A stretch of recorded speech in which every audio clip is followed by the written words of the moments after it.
Մենք իրար չենք տեսնում, բայց հասկանում ենք կես բառից։ Լրատվական ռադիո FM 106.5 Դու ունես Ավանդ բանկում ապագայի լավագույն ֆինանսական ակնկալիքով։ Վարկ ես վերցրել բնակարան կամ ավտոմեքենա գնելու համար։ Իսկ ինչ գիտես դու բանկերի ու ֆինանսական շուկայի մասին։ Լրատվական ռադիոն և բանկային կարիերայի զարգացման կենտրոնը ներկայացնում է Բանկային գաղտնիք քո խորհրդատուն ֆինանսական աշխարհում։ Հինգշաբթի 14:20, ուրբաթ 9:35։ Բարև բոլորին, լրատվական ռադիոյի եթերում աշխատանքն է սկսում բանկային գաղտնիքը։ Տաղավարում են հաղորդման հեղինակ, բանկային կարիերայի զարգացման կենտրոնի ու Մալխասյան Consulting-ի հիմնադիր Արման Մալխասյանը եւ ես Սաթեն Միքայելյանը։ Ողջույն։ Ողջույն։ Այսօր մի քիչ ավելի ամփոփիչ հաղորդում կլինի, փորձենք ամփոփել այն, ինչ կատարվում է նախորդ տարվա դեռևս նոյեմբեր-դեկտեմբերից, այս մեր տնտեսության ֆինանսական շուկայում խառը վիճակը։ Եթե ուշադիր եք հետևում մեր հաղորդումներին, վստահ եմ կհիշեք, որ պարոն Մալխասյանի հետ կանխատեսում էինք կամ փորձում էինք վերլուծել ու հասկանալ, որ այդուամենայնիվ գարնանը դրական տեղաշարժ կլինի ֆինանսական շուկայում, մասնավորապես այդպես ասում էինք, որ ապրիլից սկսած արդեն քիչ-քիչ կկարգավորվի շուկան, մասնավորապես վարկերի մասով կսկսեն արդեն նորմալ տրամադրել վարկերը, դրամը կկայունանա եւ այլն։ Հիմա պարոն Մալխասյան, ինչ է կատարվում մեր ֆինանսական շուկայում այս պահին։ Շատ հետաքրքիր իրավիճակ է կատարվում, ես կարող եմ վստահորեն ասել, որ մեր կանխատեսումները գրեթե ամբողջությամբ տեղի ունեցան։ Ինչով ենք մենք նախատեսում, որ պետքա ապրիլ ամսվանից մարտ-ապրիլ այդ ամիսներից սկսվի մի քիչ աշխուժություն եւ բանկային համակարգում եւ առհասարակ տնտեսությունում, որը բնականաբար դե պայմանավորված էր գարունը բացվեց, գործերը բացվեցին, այդ հանգամանքով եւ իրականում տենց էլ եղավ, գործերը բացվելուն հետ մեկտեղ մարդկանց մոտ բավականին արդեն չեմ կարող ասել, որ նույն տեմպերով, սկսեցին աշխուժանալ ձեռնարկությունները եւ այլն, ոնց որ օրինակ անցյալ տարի այս նույն ժամանակահատվածում, բայց համենայն դեպս այն ձմեռվա համեմատ բավականին մեծ ակտիվություն արդեն զգացվեց ընդհանուր տնտեսությունում եւ մեր կանխատեսումները ինչ էին, որ մարտից աշխուժությունը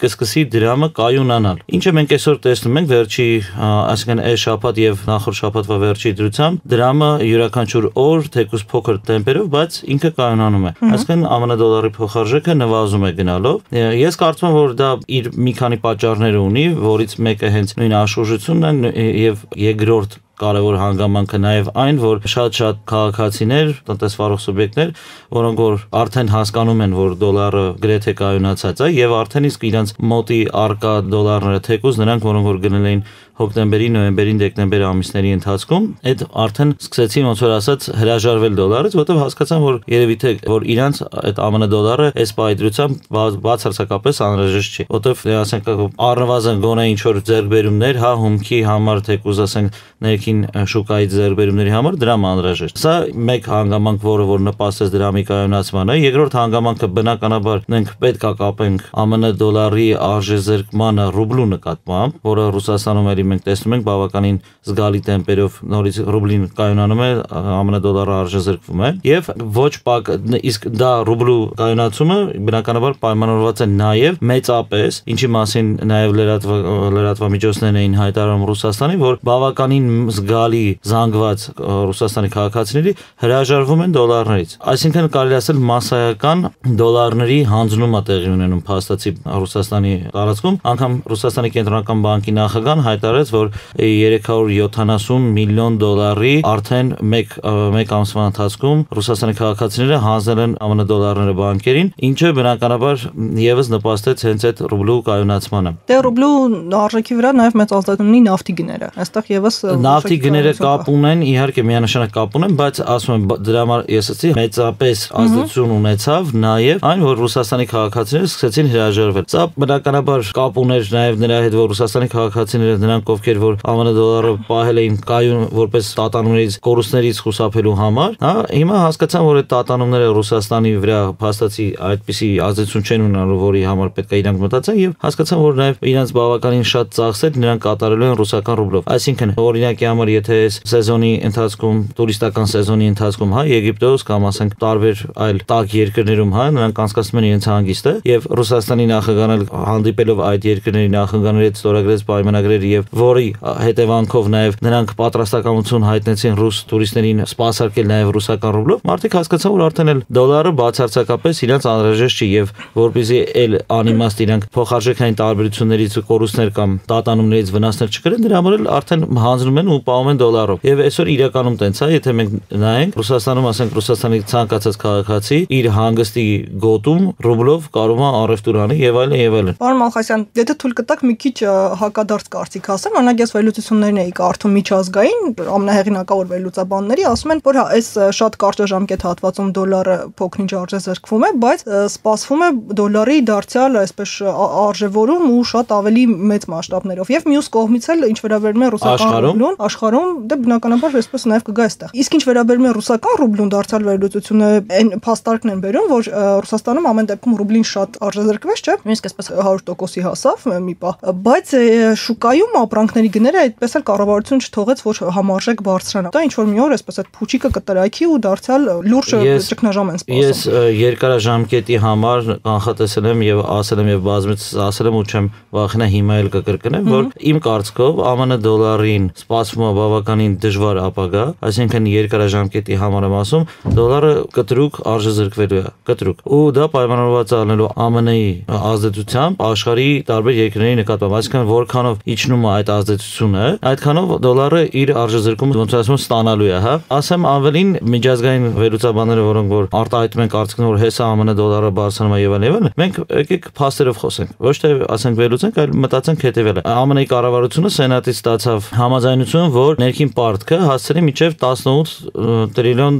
դոլարի։ Հիմա այդ 18-ը արդեն մոտիկանում են այդ շեմին։ Այսինքն դրանց հաջորդ քայլը լինելու է հետեւել երևույթը կամ այդ 18-ը նորից բարձրացնելու են, կամ ոնց որ եղավ 2009 թվականի օգոստոսին, որ Օբաման ասում էր, որ երկու տարբերակ կա, կամ հիմա մենք այդ պարտքը պետք է ներքին պարտքը թույլտվությունը, հա, շեմը թողենք բարձրանա, կամ պետք է default հայտարարենք։ Այսինքն այս պարագայում էլի գալու են կանգնեն նույն խնդրի առաջ եւ դա ֆարսեր լավ է default-ը։ Սա ֆարս չէ, սա ֆարս չի, որովհետեւ ասես մի հատ բան հասկանանք, ինչ է նշանակում ներքին պարտք, հա։ Այսինքն ԱՄՆ դոլարը տպվում է, փաստացի էմիսիա են անում դոլարի առանց որևէ, այսինքն որպես թուղթ, հա, ասենց ասեմ։ Հա, չունի հետևում ասենք ոսկի օրինակ, բացարձակապես ոչ մի բան։ Ինքը որպես թուղթ է տպվում ու հիմա ինչքան շատ են տպվում ու իսկ մենք գիտենք, որ յուրաքանչյուր փողը տպելու պարագայում հենց նույն փողը ինքը արժեզրկվում է, քանի որ առնվազն եթե օրինակի համար ենթադրենք 1000 դրամ տպելու համար մենք ծախսում ենք 200 դրամ, ուրեմն դուրս է գալու, որ ինքը արդեն հենց դուրս եկավ, տպվեց, ոնց որ ասում ստանոկից դուրս եկավ, ինքը արդեն արժեզրկված է, որովհետև արդեն մենք 200 դրամ կատարել ենք եւ մեր փաստացի օգուտը կազմելու է որպես արժեք ստեղծած, հա, 800 դրամ։ Հիմա նույնը ԱՄՆ-ում դե պատկեսեք արդեն հասել է 18 տրիլիոն դոլարի։ Այսինքն դա անխուսափելի է, ինչքանով է Ռուսաստանի կառավարությունը կպայի չի պայի հարցը մյուս կողմն է։ Դա կարող է գները բարձրանան, բայց գները կարող են եւ չբարձրանալ, հաշվի առնելով նաեւ այն հանգամանքը, որ դոլարը կարող է եւ արժեզրկվի եւ բացի դրանից Ռուսաստանը քանի գնում է, ինքը իր ներքին ռեսուրսներով իրեն սկսում է բավարարել։ Այստեղ խնդիրը արդեն հարց է առաջանում, այդ միջազգային վերլուծաբանները, որ վերլուծում են, դա հաշվի են առնում, թե պարզապես խոսում են, որտեղ իրենք միջազգային համաշխարհային ճանաչում հարգանք վայելող մարդիկ են եւ մեկ է խոսում են այս բաները, որոնք որ անհրաժեշտ են ուղղակի։ Չէ, երբ ասում միջազգային վերլուծաբաններ, նկատի ունեմ եւ ռուսներ եւ արևմուտքի վերլուծաբաններն, այսինքն հավասարակշռելով կարծիքները։ Երևի այստեղ նաեւ արևելյան գործոնի մասին արժե խոսել, ռուբլու արժևորման մասով, հա, որովհետեւ այստեղ ակտիվանում է արդեն արևելյան սեկտորը, մասնավորապես Չինաստանը, որի հետ գործարքները հնարավոր է դառնան ռուբլով։ Դեռևս մի քանի ամիս առաջ ենք խոսել դրա մասին, ես ասել եմ, որ Ռուսաստանի նախագահ Վլադիմիր Պուտինը կնքեց 3 ստրատեգիական պայմանագիր, որն էլ հենց բերելու էր դոլարի արժեզրկմանը ի վերջո։ Դա Չինաստանի հետ պայմանագիրն էր, որով դրանք համաձայնվեցին փոխադարձ հաշվարկները միջազգային առևտրի իրենց երկու երկրների միջև իրականացան եւ ռուբլիով եւ յուանյով չինական։ Երկրորդը դա Հնդկաստանն էր, որի հետ կնքեցին բավականին խոշոր զենքի վաճառքի, նավթի վաճառքի եւ գազի վաճառքի պայմանագրեր։ Դրանով ինքը ապահովեց իր այսպես հանքերից դուրս եկած նավթի եւ բանի վաճառքը, հա, որպես ասած իր վրա չմնա այդ ռեսուրսները։ Եվ երրորդը Թուրքիայի պայմանագիրը, որով որ հա, թուրքական հոսք այդ ծրագիրը, որը որ Բուլղարիայի անհամաձայնության պարագայում նրանք շրջանցեցին Բուլղարիան եւ մտան Թուրքիայի հետ պայմանագրային հարաբերությունների մեջ, որով եւ կնքվեց այդ պայմանագիրը, որ Թուրքիան առնելու է Ռուսաստանից գազը եւ վաճառը եվրոպական երկրներին։ Իսկ այստեղ մի հատ պարզ հարց, երբ որ Ռուսաստանը այդ կառույցի ու ասի օրինակի համար Թուրքիա գիտես ինչ կա, ես գազը վաճառում քեզ ռուբլով, ինչ ա լինելու Թուրքիայում, Բնականաբար Թուրքիան ֆրալոյա եվրոպական երկրներին ասի մեծ հաճույքով գազը կտան, բայց դրա դիմաց դուք ինձ վճարելու եք ռուբլի։ Այս պարագայում արդեն բավականին շատ լուրջ ազդեցություն ունենալու դոլարի վրա, այսպես ասած եվրասիական, մայրցամաքում կատարվող process-ները, որն էլ ԱՄՆ-ն չի կարողանալու կառավարի, հաշվի առնելով իր 18 տրիլիոնանոց ներքին պարտնել հետը։ Դրա համար ես այդպես եմ կարծում։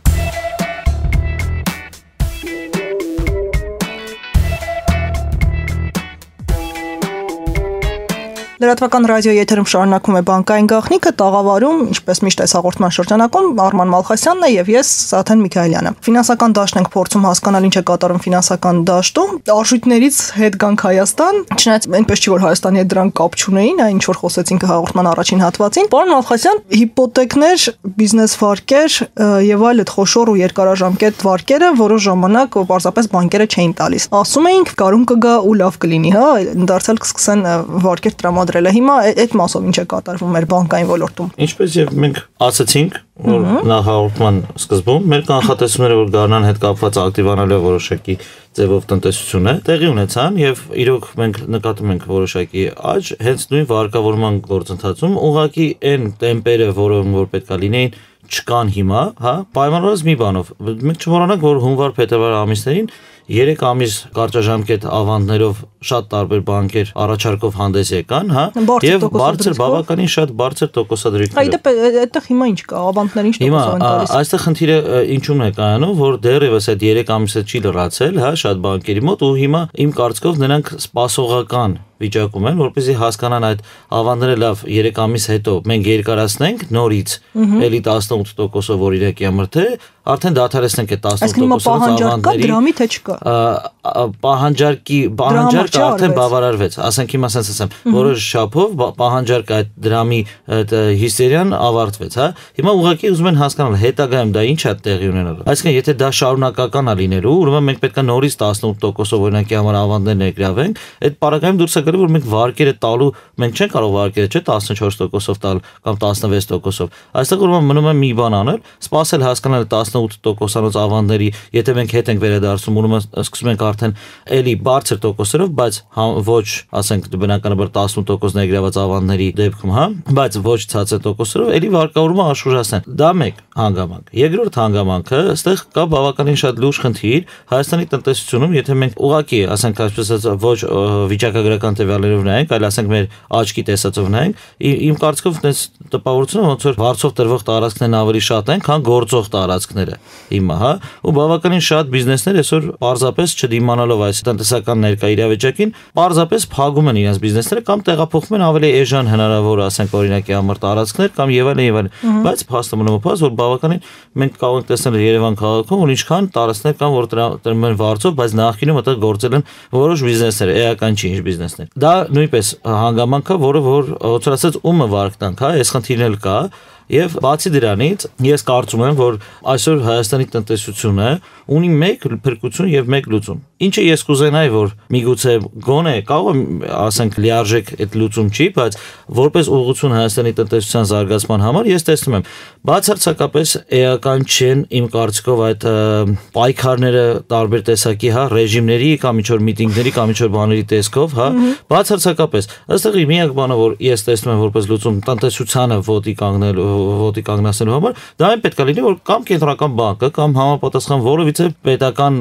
մարմին իր լիազորությունների շրջանակներում սահմանափակի եւ ավանդների տոկոսադրույքները ներգրավման եւ վարկերի տրամադրման տոկոսադրույքները սահմանափակի, եթե մենք չսահմանափակենք, մենք այսօր այդ իրավիճակը մեր մոտ շարունակվելու։ Այսինքն, բանկերը պետք է իրեն գիտակցեն, որը որ ես բազմիցս եմ ասել, որ եթե մենք վերցնում ենք 10%-ով ավանդ եւ տալիս ենք 24%-ով վարկ, այդ ամբողջությամբ օրինակի համար նույնն է, ոնց որ դու օրինակի համար վերցնես 4%-ով ավանդ, բայց վարկը տաս 18%-ով, որտեղ բանկի եկամուտը նույն 14%-ն է լինելու։ Բայց այս պարագայում մենք կարող ենք հաստատ փաստել, որ 18%-ով տրամադրված վարկերի պարագայում առաջին հերթին կշատանան վարկ վերցնելու հնարավորություն ունեցող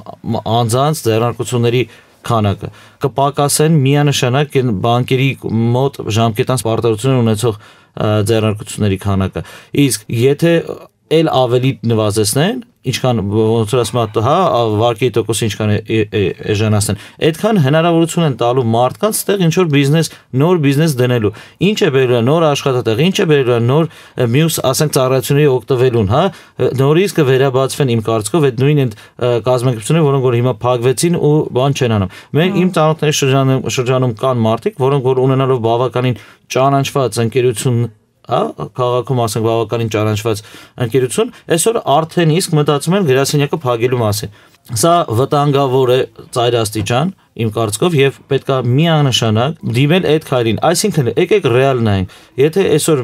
մենք պայքարենք ինչ որ կառավարության փոփոխության, ինչ որ օլիգոպոլիաների եւ մոնոպոլիաների վերացման համար, դա իմ կարծիքով ավելի դրան փոխարեն ավելի լավ է մի հատ ընդհանրապես սահմանափակել, փորձել գոնե փոքր բիզնեսը ինքը զարգանա, որից հետո նոր մտածել մնացածի մասին։ Մենք ունենք այն ինչ որ ունենք այս պահի դրությամբ։ Մեզ մոտ այդ շղթան ճիշտ չի աշխատում, այսինքն ըստ տրամաբանության ու առհասարակ միկրոն փոքր, փոքրը միջին, միջինը խոշոր։ Մեզ մոտ այդ շղթան ուղղակի չկա։ Շատ գործոններ կան, բայց եթե ամբողջացնեմ, ինձ թվում է պարզապես մեզ մոտ խաղի կանոնները հստակ չեն։ Այսինքն եւ այդ նույն վարկերի մասով անցած օրը մեր ռադիոլսողներից մեկն էր զանգահարել ու այդ հարցն էր բարձրացնում, թե ինչի օրինակ այդ փաստացի տոկոսադրույքը բանկերը չեն ասում։ Ես էլ ասում չեն ասում, որովհետեւ օրենքը չի պարտադրում։ Բանկերը ասում են, դա ասենց ասեմ, բանկերը ասում են գովազդի մեջ են իրենք պարտավոր դա ներկայացնել։ Չէ, շատ քիչ վարկատեսակների դեպքում պայմանագրերի մեջ է դա արվում եւ այլն։ Սա կարևոր չի փաստացի տոկոսադրույքի հանգամանքը, հա, ասում են թե չէ։ Սա կարևորն ինչ է, ասենք նախ եւ առաջ ի սկզբանե, եթե դու վարկ ես վերցնում, դու քո հաշվարկները տարա, բանկը պարտավորել չի։ Էդի մի կողմ դնենք։ Հիմա այդ մի կողմ ենք դնում, որտեղ մեր հայ բիզնեսմենները սովորեն, որ իրանք պետքա իրանք տեղյակ բան, այսինքն իրանք միշտ մեղավոր են ման գալի, որ իրանք սա բոլոր տեսակի բաներ գցեն իրանք վրա, չէ՞ թե շիլում։ Դու բիզնեսմեն ես, հաշվարկ ես անում, ծախսերը նայ, տես, ունես, չունես, ինչա լինելու քո վրա։ Բայց այդ չենք ուզում հիմա քննարկենք, ես ուրիշ բան եմ ուզում ասեմ։ Այստեղ խնդիրը ինչումն է։ Փաստացի տոկոսադրույքը ենթադրենք ասացին, որ կանգնում է օրինակի համար 36, 40, մինչև 60% հասնող վարկեր կան։ Ինչա տալու դա մեզ։ Իսկ միգուցե ավելի ճիշտ է մտածենք դրա մասին, որ այդ 36-60-ները գոյություն չունենան ու իջնի դա որովհետեւ իջնի մինչև օրինակի համար գոնե 24%-ին փաստացիով բանով գոնե իջնի 24%, որպեսզի մարդիկ հնարավորություն ունենան փոքր բիզնես սկսելու, որը քո ասած շղթայով արդեն տրամաբանորեն պետք է դառնա միջին, միջինը հետո դառնա խոշոր։ Այմարդ խոշորի թող չհասնի, միջին թող լինի։ Պարոն Մոխասյան, համաձայն եմ ու երկու ձեռքով կողմ, եթե տոկոսադրույքները իջնեն, բայց եթե մենք տնտեսությունից ենք առհասարակ խոսում, ասում որ կարևոր գործոններից մեկը այդ խաղի ոչ հստակ կանոններն են բոլոր տեղերում։ Հարկային քաղաքականություն, մաքսային քաղաքականություն, մեզ մոտ հստակեցված չեն այդ խաղի կանոնները։ Ես հավատացնում եմ, որ այս պայմաններում, եթե օրինակի համար, ասեմ 3 տարի առաջ կամ 2 տարի առաջ ինչ-որ բան փոխվել է մեր մոտ դեպի ավելի վատը բանի օրենսդրական այդ խաղի կանոնների իմաստով եմ ասում։ Չէ, բայց դրանք